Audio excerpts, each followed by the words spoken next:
गांव में के सभी बड़े बुजुर्ग सभी को नमस्कार।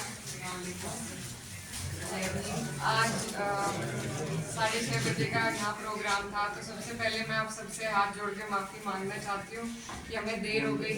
चुनाव के कार्यक्रम कुछ इस तरह के होते हैं कि कहीं ना कहीं देरी हो जाती है, तो आप सबसे पहले माफ़ी चाहती हूँ और आप सबका धन्यवाद देना चाहती हूँ कि इतनी रात को भी और इतना देर होने के बावजूद भी आप लोग इस तरीके से हमारे लिए इकट्ठा हुए, हमारा सम्मान किया, हमें यहाँ पर हमारा स्वागत किया। आपका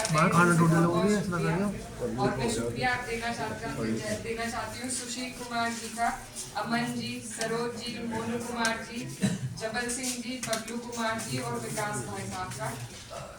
और अंकुश भैया हैं, इन्होंने बड़ी मेहनत से ये प्रोग्राम लगाया और बहुत परेशान हो रहे थे कि यहाँ देर इतनी हो गई, तो ये हमारी गलती रही। हमारी जो टाइम की व्यवस्था थी वो थोड़ी ऊपर नीचे हो गई, तो आप लोग इस बात को नज़रअंदाज करिएगा। और मैं बस ये कहना चाहती हूँ कि ये जो चुनाव है ये बहुत महत्वपूर्ण चुनाव है और मुझे इस चुनाव में हमारे राष्ट्रीय अध्यक्ष अखिलेश यादव जी ने प्रत्याशी बनाकर भेजा है। मैं छोटी हूँ और मुझ पर बड़ी जिम्मेदारी दी गई है और ये सिर्फ इसीलिए कि आप लोग से मुझे उम्मीद है कि आप लोग जिस तरह हमेशा आपने हमारा साथ दिया, मेरी माता जी का, मेरे पिताजी का, उसी तरीके से इस बार आप लोग मेरा भी साथ देंगे। और सबसे अहम बात यह है कि मामा पड़ोस का गाँव है, आप सब मेरे मामा नाना भाई हैं और आप पे सबसे बड़ा दारोमदार है। ज़्यादा उम्मीदें भी आपसे हैं कि आप लोग बहन से ज़्यादा भांजी को वोट देंगे।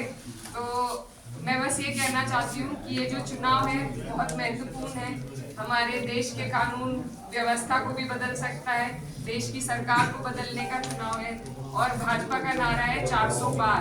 तो जो सोचने की बात है वो ये है कि सरकार 272 पे भी बन सकती है, लेकिन ये जो 400 पार करना चाह रहे हैं उसके पीछे जो हीन भावना है वो ये है कि जब 2/3 इनकी मेजोरिटी हो जाएगी तो तब ये वो हर काम कर सकते हैं जो अब तक ये नहीं कर पाए, जिसमें सबसे शुरू में ये हमारे संविधान को बदलने का काम करेंगे।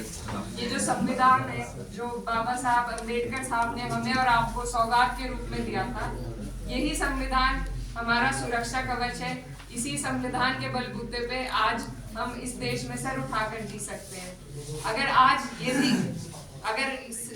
भाजपा सरकार दोबारा आती है तो अब ये इस संविधान को बदलेगी, आपके हमारे जो अधिकार है उनको छीनने का काम करेगी।